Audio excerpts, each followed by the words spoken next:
ഈ പുള്ളിക്കാരിയെ കുറിച്ച് കൂടുതൽ ഞാൻ പറയണ്ടല്ലോ. ഏതാനും ദിവസം മുമ്പ് സോഷ്യൽ മീഡിയയിൽ ഒരു വീഡിയോ ഇട്ടിട്ടുണ്ടായിരുന്നു. പുള്ളിക്കാരി നടന്നു പോകുമ്പോൾ മദ്രസയിൽ പോണ രണ്ട് കുട്ടികൾ പുള്ളിക്കാരി കൊഞ്ഞനം കുത്തി കാണിച്ചു.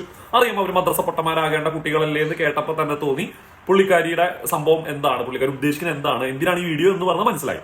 ഓക്കെ, വീണ്ടും പുള്ളിക്കാരി പറഞ്ഞു ലുലുമാളോ അവിടെയോ പോയപ്പോൾ പർദ്ദ ഇട്ട ആരോ വന്നിട്ട് പുള്ളിക്കാരുടെ കൊച്ചുമോന്റെ കുട്ടിയുടെ എന്തോ പൈസ കൊടുത്തു എന്തോ, അതുകൊണ്ട് പർദ്ദ നിരോധിക്കണം, പേടിയാകുന്നു എന്ന് പറഞ്ഞിട്ട് പലരും അതിനുശേഷം കമന്റ് ഇട്ട് ചോദിക്കുന്നുണ്ടായിരുന്നു, എന്താണ് അവിടുത്തെ CCTV നോക്കിയാൽ കാണില്ലേ, ആരാണെന്ന് കാണില്ലേ, എന്താണെന്ന് കാണില്ലേ. അപ്പൊ പറഞ്ഞു ഈ അതിന് എല്ലാവരും ഒരേപോലത്തെ ഡ്രസ്സല്ലേ വസ്ത്രമല്ലേ ധരിക്കണമെന്ന് പറഞ്ഞിട്ട് ഒരു ടാഗും കൂടി കൂട്ടിച്ചേർത്തിട്ടുണ്ടായിരുന്നു. അപ്പൊ ആളുകൾ അതിന് വീണ്ടും ചോദിച്ചു, ഓക്കെ ആരെങ്കിലും ആവട്ടെ നിങ്ങൾക്ക് അവിടെ നിന്ന് ആ വീഡിയോ കിട്ടുന്നുണ്ടെങ്കിൽ അത് എടുത്തു കൊണ്ടുപോയോ എന്ന് പറഞ്ഞിട്ടുണ്ടായിരുന്നു. ഞാൻ കൊടുത്തിട്ടുണ്ട്, അപ്ലിക്കേഷൻ കൊടുത്തിട്ടുണ്ട് വീഡിയോയ്ക്ക് വേണ്ടിയിട്ട്, ഇതുവരെ കിട്ടിയിട്ടില്ല.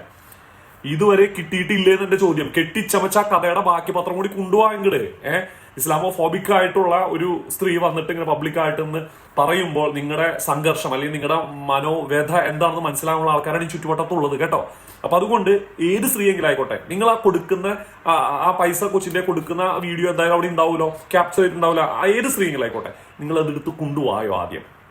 ശരിക്കും നാടിന്റെ ശാപങ്ങൾ നിങ്ങളെ പോലുള്ളവരാണ്. ഒരു ചെറിയ പ്രോബ്ലംസ് വരുമ്പോഴേക്കും ഒരു വിഭാഗത്തെ തന്നെ തച്ചുടയ്ക്കുന്ന രീതിയിലുള്ള നിങ്ങളെ പോലുള്ള ആൾക്കാരുടെ കുഴപ്പം കൊണ്ടാണ് ഇത്രയേറെ വർഗീയത വന്നത്. മനസ്സിലായോ? നിങ്ങൾ ഓരോരുത്തരും മനസ്സിലാക്കണം എത്ര ഒരു മൂടി കഴിഞ്ഞ നാടാണ് നമ്മുടെ. ഇതൊക്കെ ഒന്ന് മാറ്റി വെക്കും സ്ത്രീയെ. ഇനിയെങ്കിലും നിങ്ങൾ അതെന്ന വസ്ത്രം നിരോധിക്കപ്പെടണം നിങ്ങൾ പറഞ്ഞു. പലതും നിരോധിക്കപ്പെടേണ്ടി വരും, അങ്ങനെയാണെങ്കിൽ പലതും പറയേണ്ടി വരും. പക്ഷേ നമ്മളൊക്കെ ഒരു രാജ്യത്ത് ഒത്തൊരുമോടുകൂടി കഴിയണമായിരുന്നു നമ്മുടെ അജണ്ട. അല്ലാണ്ട് ഈ വക കുത്തിത്തിരിപ്പ് ആകരുത്, ഉണ്ടാക്കരുത് ഓരോന്ന് പറഞ്ഞിട്ട്. കുട്ടികൾ കൊഞ്ഞനം കാണിച്ചിട്ടുണ്ടെങ്കിൽ നിങ്ങളുടെ നാട്ടിൽ നിങ്ങൾ അറിയാത്ത പിള്ളേരുണ്ടാവോ? ഇനി അപ്പൊ കുട്ടികൾ കൊഞ്ഞനം കാണിച്ചിട്ടുണ്ടെങ്കിൽ തന്നെ നിങ്ങൾക്ക് പോയി അവരുടെ പാരന്റ്സോട് കംപ്ലൈന്റ് ചെയ്യാന്നുള്ള അതിന് ഒരിക്കലും എന്റർടൈൻ ചെയ്യുന്നില്ല. പക്ഷെ അതിന് വേറെ പേരൊക്കെ ഇട്ട് വിളിക്കാന്ന് പറഞ്ഞാൽ നിങ്ങളുടെ മനസ്സിലിരിപ്പ് എന്താന്നുള്ള കാര്യം മനസ്സിലായി കേട്ടോ. പിന്നെ ഇസ്ലാമിൽ സക്കാത്തും സദക്കത്തും നിർബന്ധമായിട്ട് പറഞ്ഞോണ്ട് ഇപ്പൊ ചേച്ചിനെയും ചേച്ചിയുടെ ആ കുട്ടീനെ ചിലപ്പോൾ കണ്ടപ്പോ അവർക്ക് തീരെ ഇല്ലാത്തവരും തോന്നിയിട്ട് ചിലപ്പോൾ പൈസ കൊണ്ട് തന്നതാകാം, അങ്ങനെ കരുതിയാൽ മതി കേട്ടോ. കണ്ടാലും തോന്നണ്ടേ.